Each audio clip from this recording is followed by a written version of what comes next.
महाराज श्री दत्तात्रेय महाराज, श्री चक्रपाणी महाराज, श्री गोविंद महाराज, सर्वत्र श्री चक्रधर स्वामी।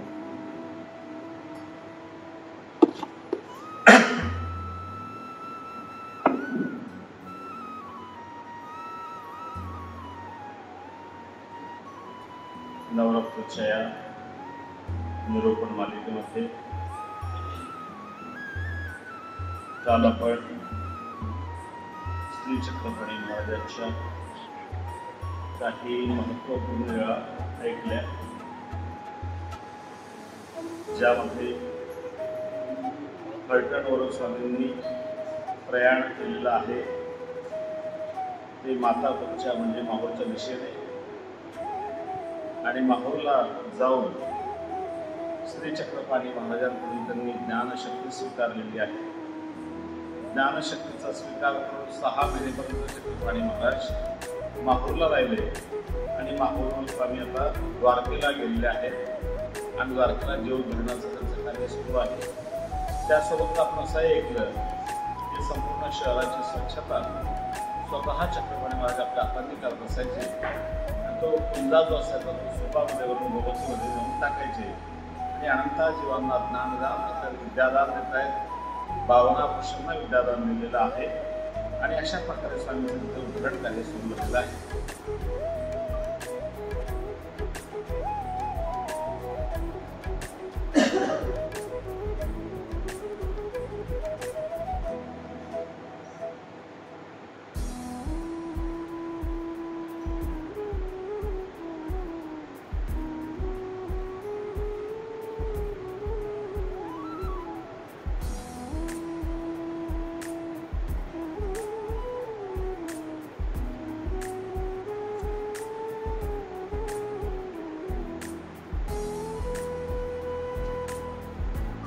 श्री प्रभु दर्शन करताना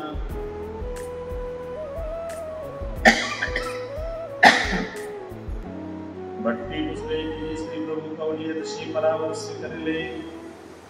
भक्तवास आमच्या सर्वज्ञांना विचारतायत की श्री गोविंद प्रभू महाराजांनी ज्ञानशक्तीचा स्वीकार कधी केला ते आम्हाला सांगावं। सर्वज्ञ मृगले वादरया श्री प्रभू ऋतुपूर्वांती काटसरे गाव, एक कान्नाव शाखी ब्राह्मणाचा घरी अवतार स्वीकारला।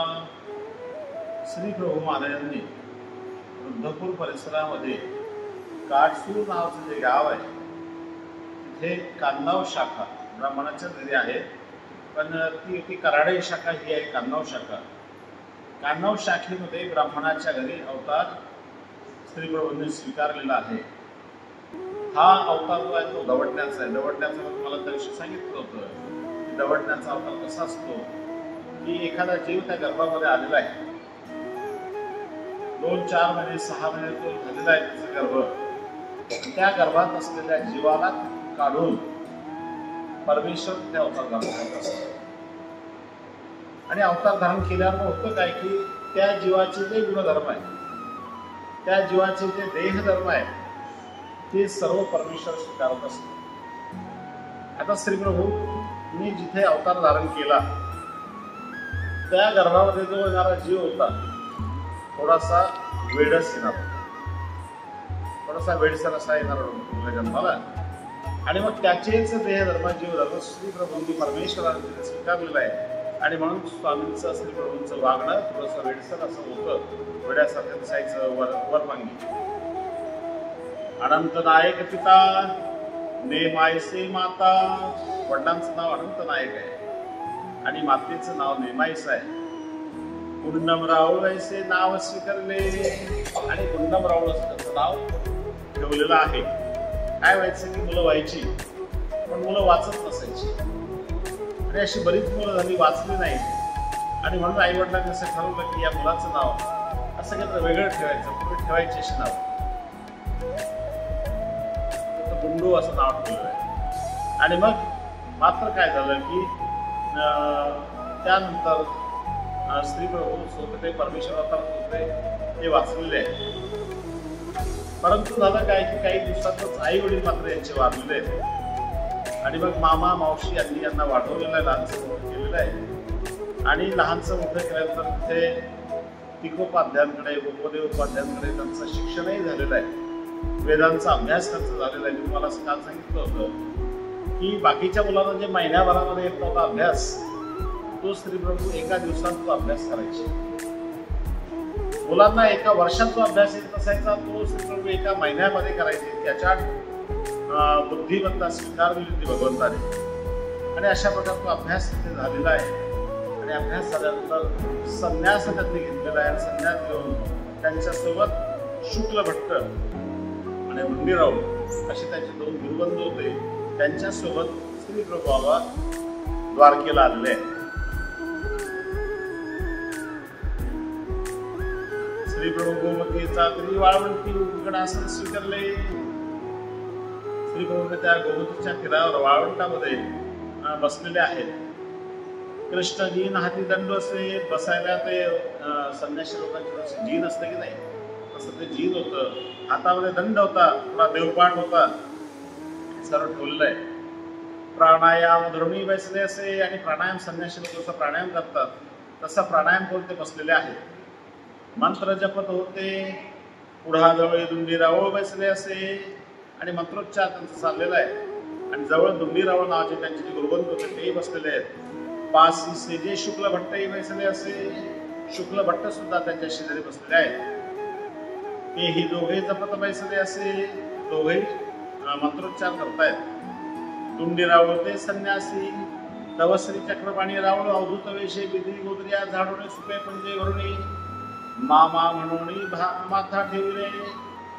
तेवढ्यात श्री चक्रपाणी महाराजांनी अवधूत वेशामध्ये त्या संपूर्ण शहर स्वच्छ करून डोक्यावर ते सुपामध्ये पुंजा भरलेला आहे आणि पुंजा भरून ते गोमतीकडे आलेले आहेत.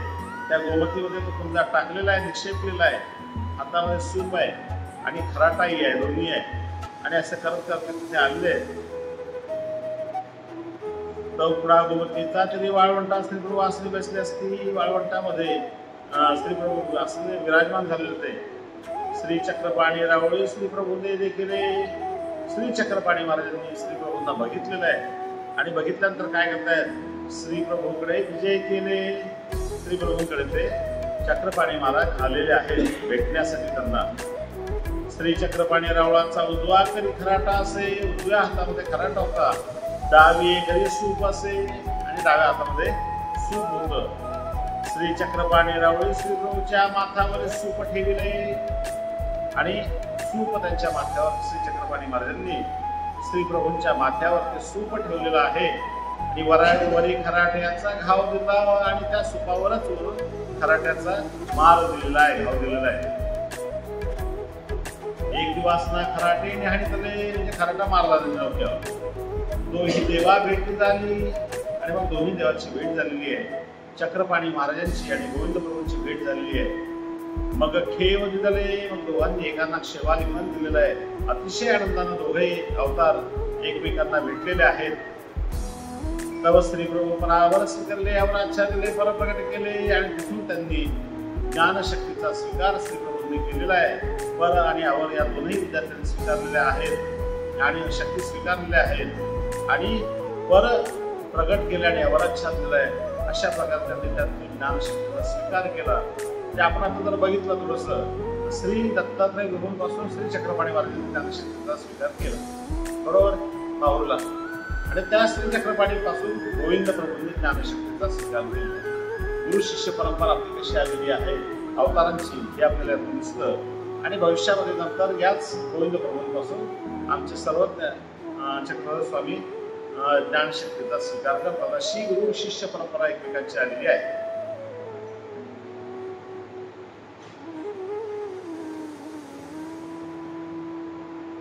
मग सरसे शुक्ल भट्ट होते, तयासी मार्ग प्रगटले आणि सोबत जे शुक्ल भट्ट होते संन्यासी त्यांचे गुरुबंधू, त्यांना सुद्धा त्यांनी तो खराट्याचा घाव दिलेला आहे आणि त्यातून त्यांना देवतेचे मार्ग व्यक्त झालेले, देवतेचा त्यांना साक्षात्कार झालेला आहे.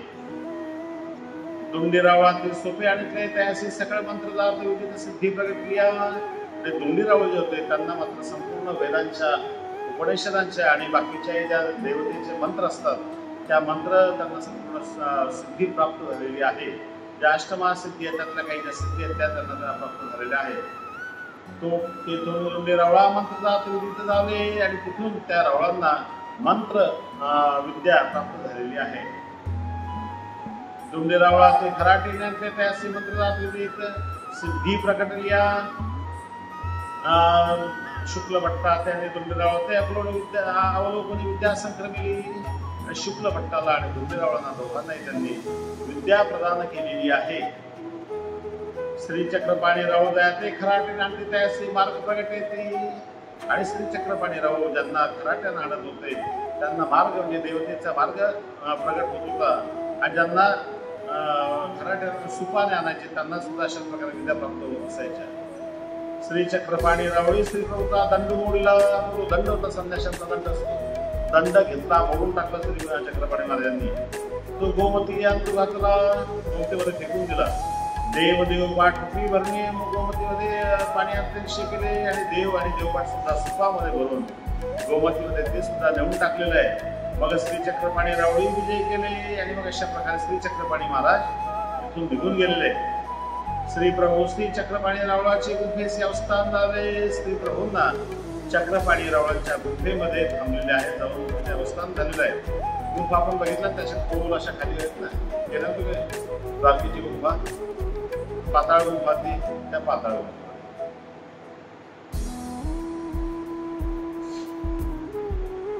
मग श्री प्रभू श्री आपले तरी झोळी दिली आणि चक्रपाणी महाराजांनी स्वतःच्या हातात त्यांना झोळी दिलेली आहे.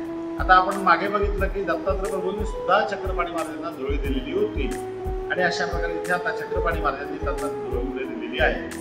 मग श्री प्रभू अवधूत वेश स्वीकारला. श्री प्रभूंनी सुद्धा अवधूत वेश स्वीकारलेला आहे. हे वस्त्र अंगावर नाहीये. श्री प्रभू द्वारा ती माझी भिक्षा करती. ही धुळी माझी कुणी घेत गोमतीचा तरी आरोहणा करती. आणि श्री प्रभू महाराज द्वारकेमध्ये भिक्षा करायची आणि तिथे त्या धुळीमध्ये भिक्षा करून भोजन करतात. गोमतीच्या काठावर भोजन करत असायचे. ऐसे किती एक दिवस ते राज्य केले. असे काही दिवस तिथे थांबलेले द्वारकेला.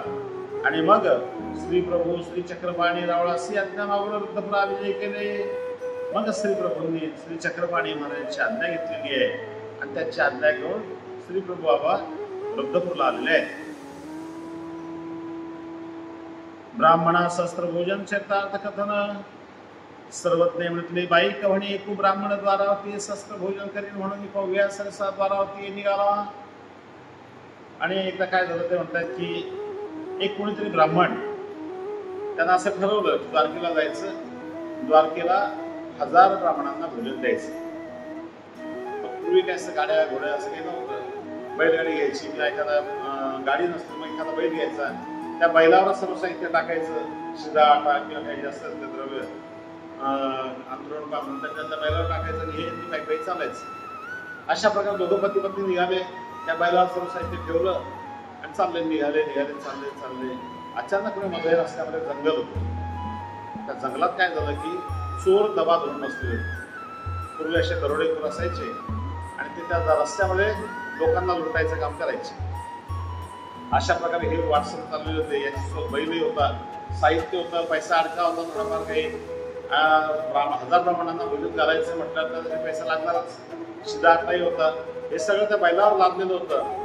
अचानकपणे ते दरोडेखोर आलेले आणि दरोडेखोरांनी यांना येऊन धमकावलं. यांच्यावर सर्व पैसा लुटून घेतला. ते पैसाही लुटून घेतला यांच्याजवळचा आणि तो बैल होता. तो बैलही ते उचलला. तिथे बैलही घेऊन गेले आणि मग यांच्याकडे काही राहिले. आता गोंधळ काय करायचं म्हणजे आपल्याला द्वारकेला जायचं होतं आणि हे आता असं झालं.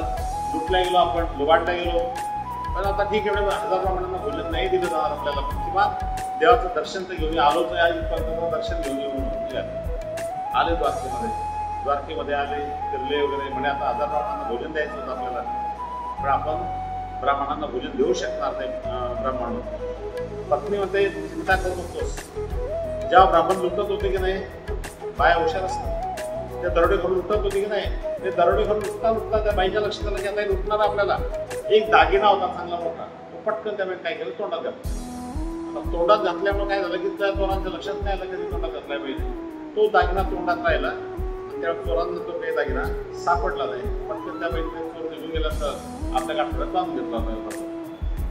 ती बाई म्हणते की सर्व लुटलं गेलं, पण हा दागिना एक आपल्याकडे आहे, हा दागिना जर आपण विकला तर यातून तुला संपत्ती पैसा भेटेल, शिधा आपण आणू शकतो आणि 1000 ब्राह्मणांना भोजन सुद्धा देऊ शकतो. अतिशय आनंद झाला की पत्नी हुशार आहे, अशा संकटाच्या प्रसंगी कळून आपल्या पत्नीनं आपल्याला साथ दिलेली आहे. आणि मग पती अतिशय खुश होतो, ठीक आहे काय हरकत नाही. मग ते दागिना त्यांना घेतला, सोनाराकडे गेला, सोनाराकडून ते मोडला, त्याच्याकडून पैसे जे आले त्या पैशातून किराणा दुकानामध्ये गेला, किराणा साहित्य घेतलं सर्व आणि स्वयंपाकाची तयारी करायला सांगितलं तिला. मग मी ब्राह्मणांना आमंत्रण देतो आणि पहिल्यांदा ब्राह्मणांना आमंत्रण दिलं. मग त्याला लक्षात आलं की इथे एक श्रेष्ठ देव अवतारी पुरुष कोणीतरी आहेत, चक्रपाणी महाराज. मग आपण त्यांना पहिल्यांदा आमंत्रण देऊ, त्यांना पहिल्यांदा भोजन देऊ आणि मग बाकीच्या ब्राह्मणांना भोजन देऊ असं त्यांना ठरवलं. त्याप्रमाणे गेला, विनंती केली चक्रपाणी महाराजांना की उद्या माझ्याकडे ब्राह्मण भोजन आहे, तर तुम्ही यावं, आमची इच्छा आहे कुटुंबाची परिवाराची, तुम्ही आमच्याकडे भोजन करावं. ते म्हटलं ठीक आहे काय हरकत नाही. चक्रपाणी महाराजांनी ते स्वीकारलेलं आहे त्यांचं आमंत्रण. अतिशय आदरानं अतिशय प्रेमानं ते आमंत्रण दिलेलं असल्यामुळे देव हा शेवटी भावाचा मुख्य आहे. देव कुठल्या तुमच्या वस्तूंनी प्रसन्न होत नाही. देवाला तुमच्याकडच्या कुठल्या मोठमोठ्या वस्तू पाहिजे असंही काही नाही. अतिशय प्रेमानं अतिशय आदरानं जेही तुम्ही द्याल की नाही ते परमेश्वर स्वीकारतो, पण त्यामध्ये तुमचा भाव चांगला पाहिजे, तुमची श्रद्धा चांगली पाहिजे. तुमची श्रद्धा असेल तर कुठल्याही वस्तूचा स्वीकार परमेश्वर करत असतो. आणि मग त्यांचा भक्तिभाव होऊन देवानं त्यांचं आमंत्रण स्वीकारलं.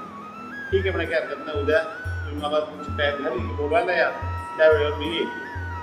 त्याप्रमाणे संपूर्ण तयारी झालेली, स्वयंपाक केला बाईने आणि ब्राह्मणाला सांगितलं की जा त्यांना बोलवून आणा.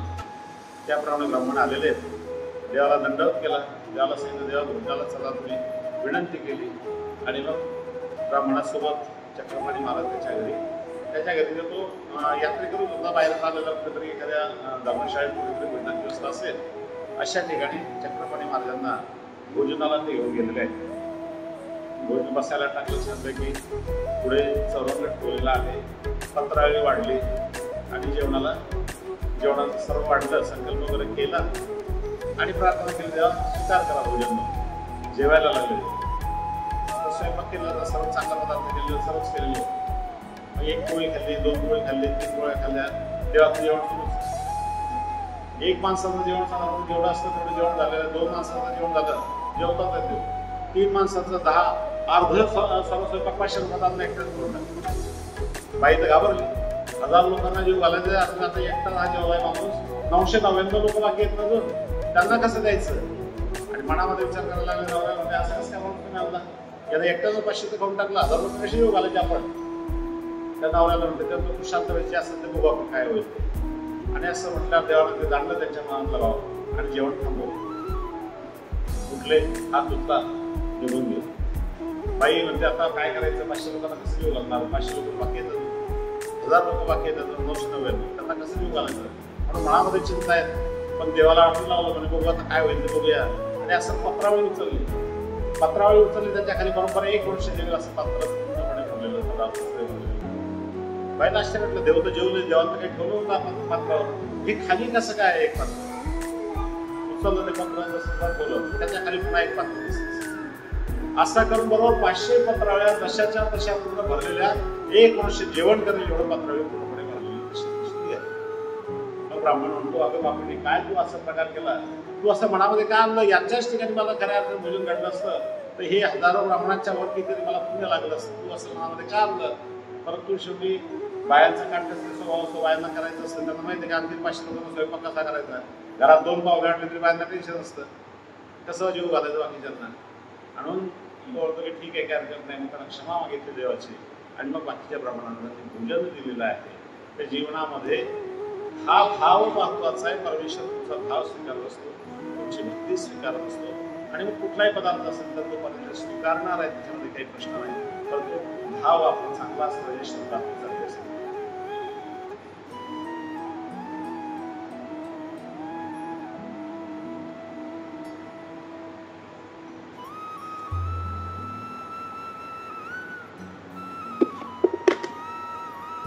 वाराणसी जनालयन कथन सरंदे बाई कधी द्वारातून वाराणसी अवघा पववा निघाला आणि द्वारकेवरून यात्रेकरून वाराणसीला जायला निघालेले. तो वाराणसी गेला. गव्हाणे की दोघे पवया संघात निघाली. आई ती तरुणी जात होती आणि मग त्या पवयासोबत यात्रेकरूंसोबत काही एक दोघं होते. त्यांनाही जायचं होतं वाराणसीला यात्रेला, त्यांना जायचं होतं. परंतु झालं काय की अचानकपणे ऐन वेळेवर त्यांना ताप आलेला आहे आणि ताप आल्यामुळे ते जाऊ शकले नाही. बाकीच्या सर्व वेळी निघून गेलेली आहे. मात्र हे दोघं तिघे जे होते ते थांबलेले. ते दुःख करीती जे आम्हासी वाराणसी यात्रा अंतरली आणि मनामध्ये ते दुःख करतायत की सर्व लोक गेले वाराणसीला यात्रेला, परंतु आम्ही मात्र जाऊ शकलो नाही, आमची यात्रा आम्हाला अंतरली, म्हणून ते दोघं दुःख करतायत. सर्व श्री चक्रपाणी रावळी ते केले. तेवढा श्री चक्रपाणी महाराज त्यांच्याजवळ गेलेले आहेत. मग ती म्हणू लागली की अवघा पववा वाराणसी निघाला गेला, आम्ही राहिलो.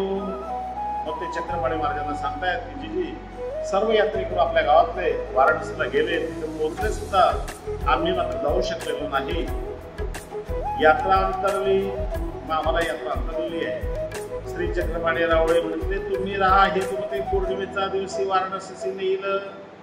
मग चक्रपाणी महाराजांना म्हणतायत तुम्ही काही चिंता करू नका, पौर्णिमेच्याच दिवशी तुम्हाला मी यात्रेला वाराणसीला घेऊन जाईल. श्री चक्रपाणी रावळी वारले म्हणून राहिले. आता देव सांगतात म्हटलं त्यांनी विश्वास ठेवला आणि तसेच ते थांबलेले आहे. मग जे दिवशी वाराणसी पववा पातला ते दिवशी ती दोघे जणे श्री चक्रपाणी रावळीकर धरून नेली. आणि ज्या दिवशी वाराणसीला यात्रेकरूंचा यात्रा जिथे पोहोचलेली आहे त्याच दिवशी श्री चक्रपाणी महाराजांनी या दोघांना दोन्ही बाजूला हाताला धरलेलं आहे आणि म्हणे चला आता करायचं.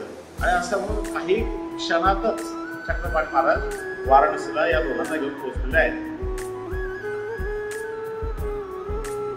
वाराणसी अवघा लोकी देखील आणि वाराणसीला त्या सर्व दोघांना आणि तिघांनाही सर्व लोकांनी बघितलेलं आहे. कोणी तयार बसले तुम्ही के निघाले ते, मग ते लोक विचारायचे तुम्ही कधी निघालेत घरून, आज पोहोचले, कधी निघाले. ते म्हटले आजची निघालो. ते म्हणतायत आजच निघालो म्हणे आम्ही. कैसे आली ती, कशा काय आलात ना, आम्हासी सर्वत नाही आणले नाही म्हणे, आम्हाला देवानं आणलेलं, चक्रपाणी महाराजांनी आम्हाला घेऊन आलेले. हे तुकेडी अवघ्या लोक आश्चर्य झाले.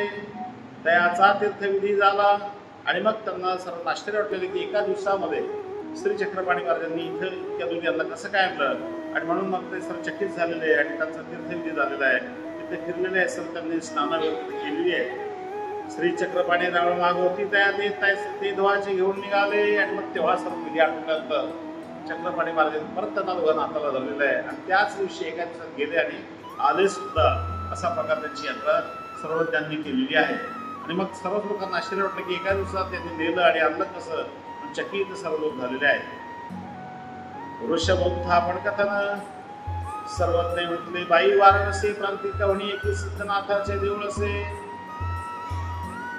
आणि स्वामी सांगतायत की वाराणसीच्या परिसरामध्ये एका गावाला सिद्धनाथाचं देऊळ होतं. त्या सिद्धनाथाच्या देवळाचं वैशिष्ट्य खूप होतं. लोक त्याला खूप जायचे, खूप मानायचे आणि खूप गर्दी तिथे असायची, यात्रा भरायची. की गावी एक भाटीचा उसू असे. त्या गावामध्ये असा बैल होता, पूर्वी त्या देवाला वाहिले जायचे. मंदिरामध्ये असे बैल सोडले जायचे. त्याला काय म्हणायचे, तिकडे कटळा शब्द आहे सांड म्हणायचं. देवाला ते देवक जनावर सोडलेलं असायचे. त्यातला बैल होता. तो काय करायचं, त्या पिंडीवर जाऊन तिथल्या ते फुलं वगैरे काढून टाकायचं, स्वच्छ करायचं, आधी घ्यायचं, फिरायचं. सगळ्या गावात कुठेही त्याला एड जाणं त्याचं असायचं. असं अचानकपणे तो काय झालं, एक दिवस रस्त्यात तिथे पडलेला आहे, मरण पाव. दासी अर्थ बसला होता, त्या गटारीच्या तिथंच बसलेला होता. तो लागला परी याची उठीची. तो बसलेला आहे, तो उठायलाच तयार नाही, त्याला उठताच येत नाही. त्या बैलाला तो आजारी आहे थोडासा. मग ते गावीच्या लोकांपुढे सांगितलंय. मग तो गुरव उठवायला लागला, त्याच्याकडे उठला नाही. पण त्याला गावातल्या लोकांना सांगितलेलं आहे. गावातले लोक आले, त्याला उठून बघितलं, काळी मार, धक्का मार, एक पुन्हा उठायला तयार नाही, उठताच येत नाही. त्याला तो काय करणार. आणि मग अशाच प्रकारे तिथे बसून राहिला. मंदिरात जाता येता लोकांना त्रास व्हायला लागला, अडचण व्हायला लागली. पण तो काही उठेच ना. दुसऱ्याशी अचानक उठलेला आहे तो बैल आणि उठला आणि काय केलं त्यांना, तो मंदिरात जायला. आता झालं काय, बाहेर होता आता पण मंदिरात जायला फुलं खायला गेला तो आणि मंदिरात जाताना दरवाज्यातच अचानकपणे पडला आणि मरण पावल्यासारखं झालेलं आहे. आता मंदिरात जाणं येणं सुद्धा बंद झालं, रस्ताच बंद झालाय. एवढं मोठं नुकसान झालं कसं काय, आणि लोकही चकित झाले, करायचं काय आणि मग चक्रपाणी मारण्याची सर्व वेळ आलेली आहे. देवा असं झालेलं आहे आणि देवतेची पूजा सुद्धा थांबलेली, पण आता तिथे पूजा सुद्धा करता येत नाहीये, काय करायचं. आणि असं म्हटल्यानंतर ते विनंती देवाला केल्यानंतर देवाने सांगितलं की चिंता करू नका, स्वतः श्री चक्रपाणी महाराज तिथे आलेले आहेत. आणि त्याला थोडंसं पायाच्या अंगठ्यानं थोडंसं त्याला हे करायचा प्रयत्न केला, पण तो उठला नाही. मग चक्रपाणी महाराज एक खडा त्याला मारलेला आहे छोटासा. जसा खडा मारला तसा उठला तो बैल, फिरला आणि खाली उतरलेला आहे आणि बाहेर एका बाजूला जाऊन तो मरण पावलेला आहे. मग लोकांना आश्चर्य, मेलेला हा बैल चक्रपाणी महाराज कसा काय जिवंत केला, आणि मग लोकांना आश्चर्य वाटलेलं आहे. असे अनेक चमत्कार श्री चक्रपाणी महाराजांनी त्या द्वारकेला असताना केलेले आहेत. हे चमत्कार ते वरपांगी आपल्याला चमत्कार वाटतात, पण त्या पाठीमागे परमेश्वराचे वेगवेगळे हेतू असतात. काही त्या प्रसंग असतात, त्या प्रसंगानुसार भगवंताला त्या जीवाला सहाय्य केलेलं असतं, त्याला मदत केलेली असते. आणि म्हणून त्या प्रत्येक लीळेच्या पाठीमागे काहीतरी हेतू असतो. लीळा विना हेतूनं लीळा कधीही घडत नाही, आणि म्हणून प्रत्येक लीळेच्या पाठीमागे काही ना काही हेतू नक्कीच असतो.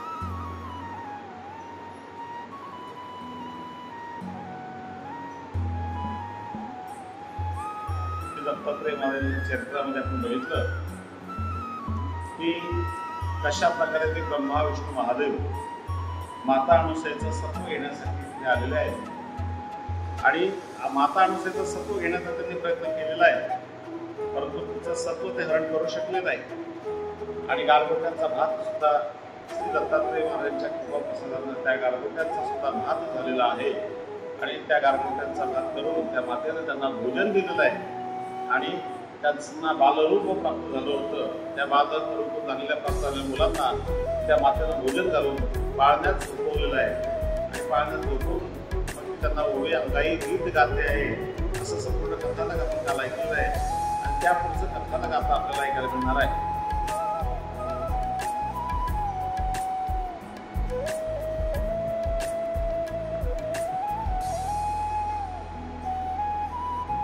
काही दिवसानंतर बद्रिकाश्रमीचे चरित्र नारदेले कुण्या नेत्रे त्याचे अंतर पुरुषले.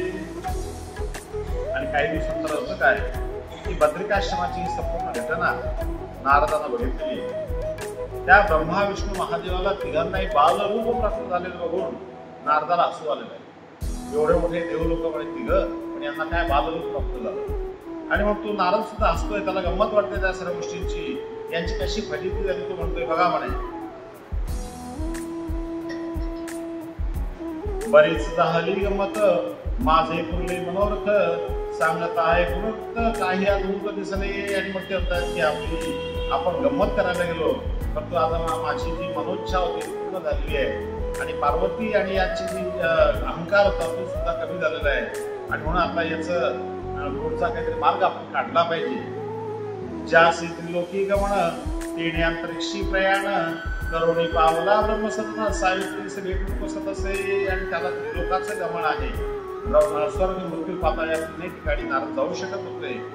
आणि अंतरिक्षाचे प्रयाण करून त्यानं ब्रह्मयाच्या घरी गेलेले आहे. म्हणे सृष्टी करता चतुरानन कोठे ते सांग बदलावन भेटीच्या उद्देशाने माझे आगमन मावले. आणि मग अशा प्रकारे त्या सावित्रीला म्हणजे ब्रह्मदेवाच्या पत्नीला त्यांना विचारलं की ब्रह्मदेव कुठे गेले, मला त्यांना भेटायचं आहे, माझी भेटायची त्यांची इच्छा आहे. आणि ते कुठे गेले ते मला तू सांग म्हणे, त्यासाठी मी भेटायला आलेलो आहे. सावित्री म्हणे त्यावेळी तुम्ही जी वार्ता कळविली ती मी स्वामीस केली वैकुंठस्थळी गेले तरी. आणि मग ते म्हणते सावित्री माता की तुम्ही मागे आले होते आणि त्या अणुसईची कथा तुम्ही आम्हाला सांगितली की अणुसई अशा प्रकारे आम्हाला पायामध्ये तिचे रूप आहेत. आणि म्हणून आम्हाला राग आला. आणि म्हणून त्या ब्रह्मदेवाला मी सांगितलं की त्याचं निरसन करा. असं म्हटल्यानंतर ते वैकुंठाला इथून गेले. त्यानंतर काय घडलं मला माहिती नाही म्हणे, कुठे गेले ते मला काही माहिती नाही. तुमचे त्रिभुवनी गमन ठावे असे तुम्हाला म्हण कर्मज करा निवेदन करा समाधान मान माझे. आणि मग खूप दिवस झालेले आहेत ते अजूनही परत आलेले नाही आणि त्यामुळे मला काळजी त्यांची वाटते. परंतु तुम्ही म्हणे सर्वदूर फिरत असतात त्रिभुवनी, तुम्हाला जर काही माहिती असेल तर तुम्ही आम्हाला सांगा म्हणे. हा सोडी सांगती नारद म्हणी तिन्ही बालके अत्रिभुवनी राहिली असे ती होणी अत्रि सदनी माऊले. हसायला लागत नारद, तुम्हाला काय सांगायचं, त्यांची अशी अशी प्रतीती झाली म्हणे. तिघांनाही बालरूप त्या अनुसई मातेनं दिलेलं आहे आणि तिघे त्या पाण्यामध्ये झोपवलेलं आहे आणि छानपैकी तिथे मुखाने ती अनुसया माता ओव्या घालते आणि तिघे शांतपणे झोपलेले म्हणे. आता तुम्ही तिघही मिळवणी जावे बद्रिकारण्यस्थानी आणावे तिघा सोडून तिघींनी धनी आपापले. आणि मग तुम्ही तिघी जणी जा म्हणे आता त्या बद्रिकाश्रमामध्ये आणि बद्रिकाश्रमामध्ये जाऊन त्या तिघांना तुमच्या पतींना तुम्ही तिघी सोडून आणा म्हणे. नारद वचन ऐकोणी सावित्री पडली चिंतावणी एवढे सामर्थ्य लावणी बालके तिन्ही केली कैसी. आणि नारदाचं वचन ऐकून सावित्री मात्र चिंतेमध्ये पडलेली आहे. किती सामर्थ्यशाली स्त्री आहे ती अनुसया असावी, जिनं आपल्या एवढ्या सामर्थ्यशाली पतींना जे या सृष्टीचा घडवून करणारी तिघही आहे ब्रह्मा विष्णू महादेव, या तिघांना तिनं बालरूप कसं काय प्राप्त केलं असेल तिला चिंता पडलेली आहे. आयशा विचारे तत्काळी सावित्री वैकुंठी गेली तिथे लक्ष्मीच भेटली वार्ता कठीली तेसी. आणि मग आता तुला बेचैन झालेली सावित्री की आपल्या पतीची अशी अवस्था झाली, विष्णूची अशी अवस्था झाली, महादेवाची अशी अवस्था झाली, मग काहीतरी केलं पाहिजे. आणि असं त्या वैकुंठाला गेलेली आहे आणि वैकुंठाला जाऊन त्या लक्ष्मीला तिनं सांगितलं की आपल्या पतीची अशी अवस्था झालेली आहे.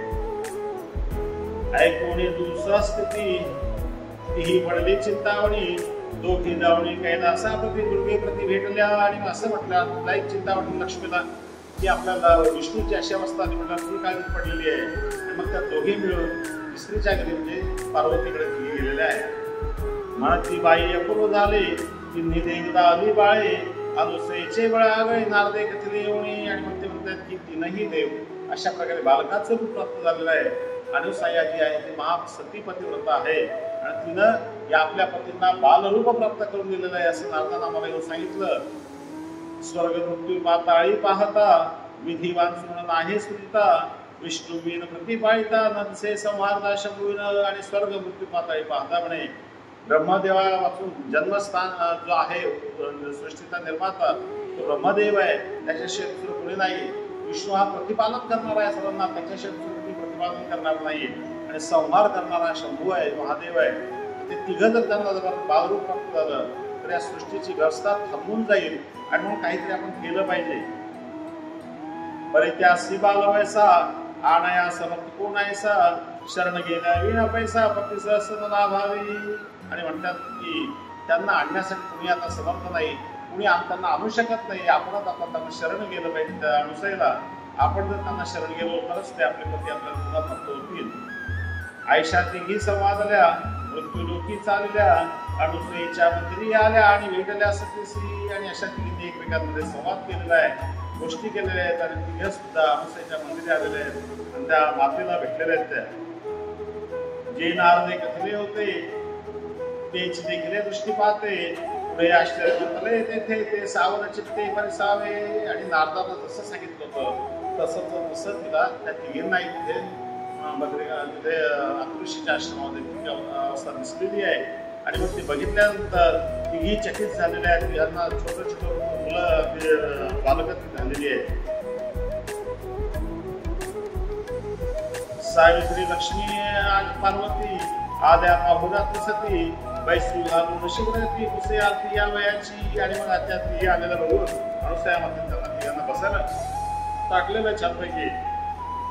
तुम्ही कशासाठी आलात, काय कारण आहे, तुमचं काय काम आहे माझ्याकडे असं काय विचारताय. ऐकून तिघी प्रार्थना करती तू बद्रिकाश्रमाची महासती मागावया आलो आमचे पती रे कृपा दृष्टी करुणी. आणि मग तेव्हा ती सांगते की तू बद्रिकाश्रमाची महासती आहेस, पतिव्रता स्त्री आहेस आणि म्हणून आम्ही आमचे पती तुला मागण्यासाठी आलेलो आहे, आम्ही तुला प्रार्थना करण्यासाठी आलेलो आहे आणि तू आम्हाला ते आमचे पती परत दे असं ते त्यांना प्रार्थना करतायत. ती म्हणे आहे तर पाळणा हे उड जावे ह्या जाणा आम्हा चालणाही जाणं न्यावे सना तुमची. आणि असं म्हणतात ती काय हरकत नाही, तुमचे पती तुम्ही कधीही देऊ शकता, ते पाळण्यामध्ये आहे, त्यांना तुम्ही घेऊन असं म्हटलं. त्या तिथे गेल्या, जाऊन उभ्या राहिल्या. विचार केला लक्ष्मी म्हणते, जर आता याला उचलला हात याला ब्रह्म देतो, काय राहायचं काय, आपण लहान लहान बाळ काय ओळखता येत नाही. पार्वती म्हणते आपण उचलायला जावं, निघावं विष्णू, करायचं काय. पुन्हा सतीकडे गेलेलं आहे. सतीला विनंती केली, तू चालायचं मार्ग दाखव आणि यांना पूर्ववत करून प्राप्त करून दे आम्हाला आपल्या ताब्यात. आणि असं म्हटल्यावर माता म्हणे आनंददानी याची पती दे कृपा करुणी, देव म्हणती कृपा उचनी ऐके जनानुसये. आणि असं म्हटल्यानंतर देवाला तिने विनंती केलेली अनुसया मातेनं की यांचे जे पती आहेत ते यांना परत तुम्ही द्या. तेव्हा भगवंत काय म्हणतात दत्तात्रय महाराज, तिघे शुक्र व्रतबंधाविन त्याचे करावे व्रतबंधन, तेने आपले सदन यशोभागान करावे. म्हणजे हे अशा प्रकारचे बालक आहेत, पण ब्राह्मणाच्या घरी जन्मलेले आहेत, ब्राह्मणच आहेत. आणि म्हणून यांचं व्रतबंधन मुंजीबंधन वगैरे काही यांचे विधी झालेले नाहीत. पहिल्यांदा यांचे ते विधी करू आणि नंतर मग यांच्या ताब्यात घेऊ. असं म्हटल्यानंतर देवाची सूचना होती, ठीक आहे काय हरकत नाही, मुंजीबंधन यांचं करायचं. मग असं ठरल्यानंतर त्यांचं मुंजीबंधन छानपैकी त्यांनी आयोजन केलेलं आहे आणि सर्व देव लोकांना, ऋषी लोकांना सर्वांना त्यांनी बोलवलेलं आहे. मागे कृतयुगी पाही हंस रुपये अवतरलो देई, परी मुंजीबंधन ते समय तिघाचेही नाही केले माये. आधी आम्ही मागच्या कृतयुगात जन्मला जेव्हा थोड्या हंसरूपाने, तर तिथे सुद्धा यांचं मुंजीबंधन आम्ही करू शकलो नाही. आणि मग आता या युगामध्ये त्रेतायुगामध्ये त्यांचं मुंजीबंधन आम्हाला करायचं आहे. मातेसी असे सांगितले तेव्हा त्रिष्णान कमी आले, तिघे जणीसी दृष्टी देखील नमस्कारले तिघेसी. आणि मातेला असं त्यांनी सांगितलं असताच अचानकपणे अत्रुषी आपल्या घरी आलेले आहेत आणि या तीनही स्त्रियांना बघून ते चकित झालेले आहेत. त्यांना नमस्कार त्यांनी केलेला आहे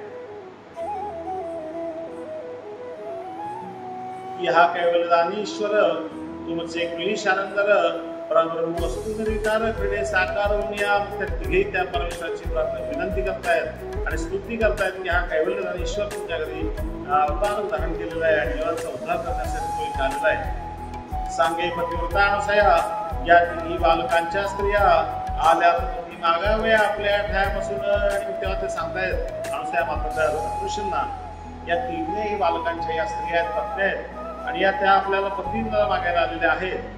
तरी सैंगाचे असे मत करुण द्यावे म्हणजे व्रत ठेवू नये शुक्रव्रत वाटे उचित ते करावे. आणि कधी सैंगाचा समत आहे की यांचं मुंजीव्रत करावं, यांना शुक्रासारखं ठेवू नये आणि म्हणून मुंजीव्रत यांचं केलं पाहिजे.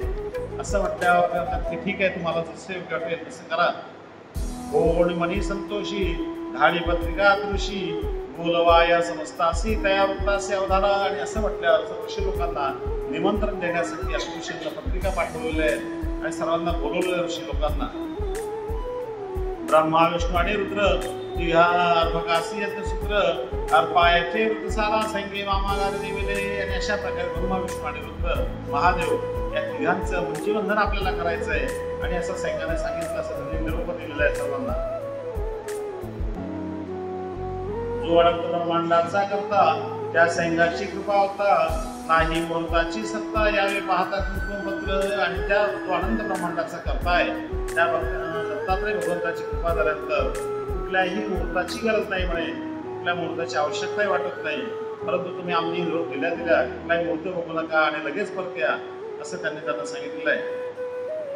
अत्रे अनुसयेचे मांडवरी बालके बैसवणी हरी स्वमुखी मंत्र उच्चारले त्याने समग्र सानुकूळ. आणि त्या अनुसयेच्या मांडीवर त्या तीनही बालकांना बसून अत्रुषी आणि अनुसया माता दोघं बसलेले आहेत. दोघांच्या मांडीवर त्या मुलांना दिलेलं आहे आणि स्वतः भगवंत मंत्रोच्चार करतायत आणि त्यांचा संपूर्ण विधी करून घेतायत. होळी नवग्रहाले तैसेची सुरवर सगळे गंधर्वास अप्सरामुळे बाहव्याले बंध. आणि सर्वच मंडळी देवी देवता सर्व कार्यक्रम बघायला आलेले आहेत. नाना वाद्याची गजरी मुंदलावी सेंगारी मेखला बांधवणी काठीवरी योजना करी वेलवंड. आणि अशा प्रकारे संपूर्ण वाद्यंत्र सर्व आहे आणि अतिशय छान असा तो कार्यक्रम सुरू झालेला आहे आणि तिथे त्याचा मुंजीबंधन कार्यक्रम होतोय. शक्तिचक्राचे दिसाळ तो सृजित अनंत ब्रह्मांड सन्मुख गती निखळ करतो केवळ परब्रह्म. प्रत्यक्ष परमेश्वर अवतार शक्तिचक्राचा मालकच, संपूर्ण ब्रह्मांडाचा चालक, तो स्वतः तिथे मंत्रोच्चार करतोय. आपण आप आपणात विसरले तेने ते माया कसाले मौने होऊन राहिले त्रिकुटीचे भले राणे ते आणि ते तिघही ब्रह्मा विष्णू आदी सुद्धा प्रत्यक्ष भगवंताच्या मुखातून ते शब्द ऐकून गोंधळून गेलेले आणि काय त्यांना करावं काय बोलावं ते सुद्धा ते विसरून गेलेले आहेत आणि भान हरपलेलं आहे त्यांचं. आई कोणी संगवचना देकुरवाळ्या देवांगणा मी कोणी ती राजना अक्षय वाणी करतील त्या आणि मग अशा प्रकारे संघात सांगितल्यावर त्या ज्या देवांगणामध्ये देवाच्या ज्या स्त्रिया होत्या किंवा ऋषी लोकांच्या ज्या स्त्रिया होत्या त्या स्वतः अक्षय वाण त्यांचं धरतात त्या मुलांसाठी घालतही तैसे चात्री अनुसया जागी करता नार्या देवी तुळशीच्या भार्या अक्षय वाण्या करतात ती तशाच प्रकारे यात्रे अनुसया सुद्धा त्यांच्या सुद्धा त्या सर्व स्त्रिया वाण करतायत. विडे वस्त्र अलंकार देऊन ऋषी बोलले तक्षणी संग ऋषी बोलले वचने सुखी सर्वाणी असावे आणि अशा प्रकारे विडे सर्वांना भोजन दिलेलं आहे. त्या भोजन देऊन विडा वस्त्र अलंकार देऊन सर्वांचं ऋषी लोकांचं साधू लोकांचं आणि देव लोकांचं सर्वांचं पूजन त्यांनी केलेलं आहे आणि संग ऋषी सर्वांना आशीर्वाद देत आहेत सुखी सर्वांनी असावं. संग ऋषीचे आशीर्वचन ऐकता ऋषीचे तोषले म्हण तेणे आनंदे आपण चक्रधरा जाणवळती आणि संग ऋषीचं ते आशीर्वचन ऐकून ऋषी लोक सुद्धा अतिशय आनंदी झालेले आहेत की देवाने आम्हाला आशीर्वाद दिलेला आहे आणि म्हणून ते सर्व स्वतः त्यांना ओवाळत आहेत. ओवाळती पंचारती अत्रि अनुसया सती सावित्री लक्ष्मी पार्वती ओवाळती देवसी आणि मग अशा प्रकारे अत्रि अनुसया आणि सर्वच सावित्री लक्ष्मी पार्वती आणि ब्रह्मा विष्णू महादेव हे सर्वच देवाला ओळखत आहेत. बाहोनिया सुख सोहळ्यासी भ्रमेंद्र आदी बालकासी देवनी पाळणा तयासी विश्रांती सिंधले आणि हा सर्व सुख सोहळा पाहून ते ब्रह्मा विष्णू महादेव जे तीनही बालक होतं ते तिघे झोपलेले आहेत त्यांना पाळण्यात घेऊन झोपवलेलं आहे. सोहळा पूर्ण झाल्यावरी ऋषी गेले आपापल्या घरी लक्ष्मी पार्वती सावित्री नवरी उत्तरी विनवती आणि मग सोहळा पूर्ण झाल्यानंतर ऋषी लोक सर्व आपापल्या घरी गेलेले आहेत आणि लक्ष्मी पार्वती आणि सावित्री पुन्हा त्यांना विनंती करतायत म्हणत येऊ अनुसये बहुत दिवस झाले माये पती ते आमचे सगळे तुपामय होणे आणि मग त्या अनुसयाला विनंती करतायत की माते खूप दिवस झाले आमचे पती आमच्याकडे नाहीये आणि या सृष्टीची व्यवस्था सुद्धा थांबलेली आहे आणि म्हणून तू आमच्यावर कृपा कर आणि आमचे पती आम्हाला परत दे. पतिव्रता महासती विनवून म्हणे वा श्रीपती आता दे गायाचे पती कृपा मुक्ती संग्राया आणि मग त्याची पतिव्रता माता त्या भगवंताला प्रार्थना करते आहे की बाबा यांचे जे पती आहेत ते यांना परत दे. तैची त्या तिघी जणी श्रीचरणी माथा ठेवणी विनवती लहानवरणी कर जोडून ते धवा आणि तेव्हा त्या तिघी जणी सुद्धा भगवंताच्या चरणावर माथा ठेवतायत आणि भगवंताची विनंती करतायत की आमचे पती आम्हाला परत द्या. मग तू देवाचा राणा देख थोडी तयाची करुणा कृपे ओळला सेंगराणा द्यावया दान सिद्ध होईल आणि तू देवांचा राणा देवांचा मालक त्यांना करुणा आलेली आहे असाही परमेश्वर कृपा करुणा त्यांच्याकडे असतेच. दयामाया कृपा करुणा हा ईश्वरीचा धर्मच आहे. त्या करुणेने ओळखून भगवंत त्यांच्या प्रसन्न झालेले आहेत आणि त्यांना ते दान देण्यासाठी सिद्ध झालेले आहे. जाऊनी पाळण्याजवळी उभे राहिले भूतळी कृपा दृष्टी अवलोकली बाळेंद्रली होती आणि मग पाळण्याच्या जवळ गेलेले आहेत आणि उभे राहिलेले तिथे आणि कृपा दृष्टीने त्या तीनही बालकांना त्यांनी बघितलेला आहे. श्रीकर पाळण्यात घातला आणि ब्रह्मा पायी धरला तो सावित्री पुढे टाकला तो जाहला चंद्रमुख आणि मग पायामध्ये हात घातलेला आहे आणि पटकन पायाला पकडलेलं त्या याच्या ब्रह्मदेवाच्या पायाला धरून ओढलं आणि तो धरून तसंच फेकला कुठं सावित्रीच्या जवळ. जसा त्या साहित्याच्या जवळ तो पडला चंद्रमुख पुन्हा पायदळ वस्तू झालेला आहे आणि मोठं त्याला प्राप्त झालेला आहे. अशाच प्रकारे तीनही देवांना धरून त्यांना त्यांच्याकडे टाकल्यानंतर ते मोठे झालेले त्यांना प्राप्त झालेला आहे. तिन्ही देव कर्मवणी उभे राहिले रंकवणी नाना परी विनवणी ठेवतो चरणी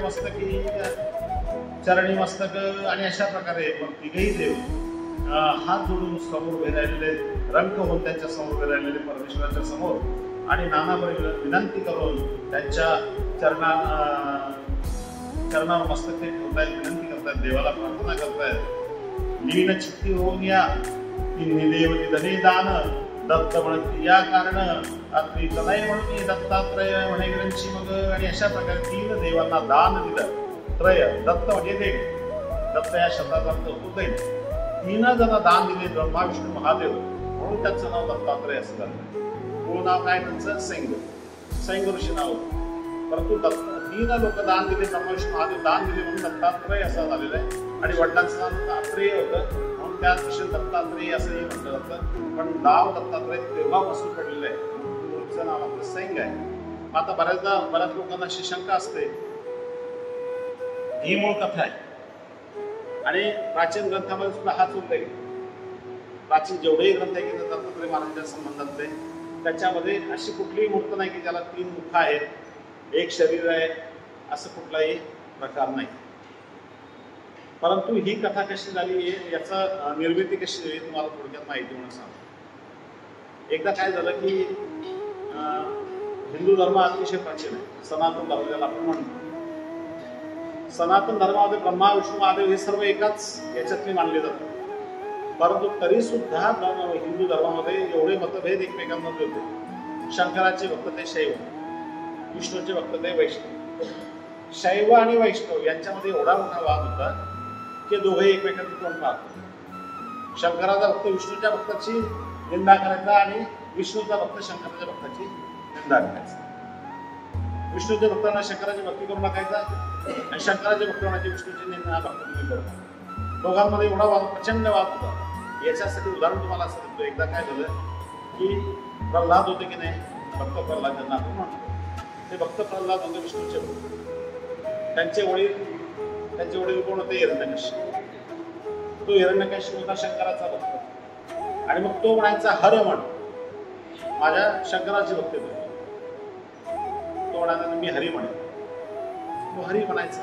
तो होता विष्णूचा भक्त. दोघांच्या याच्यामध्ये भक्तीमध्ये एवढा वाद, खूप त्रास देण्याचा प्रयत्न हिरण्यकश्यपांना दिला, खूप त्रास दिला. पण तरी सुद्धा तो आपली भक्ती सोडत नव्हता, हा आपली भक्ती सोडत नव्हता. वडील आणि मुलगा आहे, दोघांमध्ये वाद. शेवटी स्वतः विष्णूला तिथे अवतार धारण करून तो वाद संपवला आणि ते हिरण्यकश्यपाने संपवलं. ते एवढा विष्णूच्या भक्तामध्ये आणि शंकराच्या भक्तामध्ये वाद होता.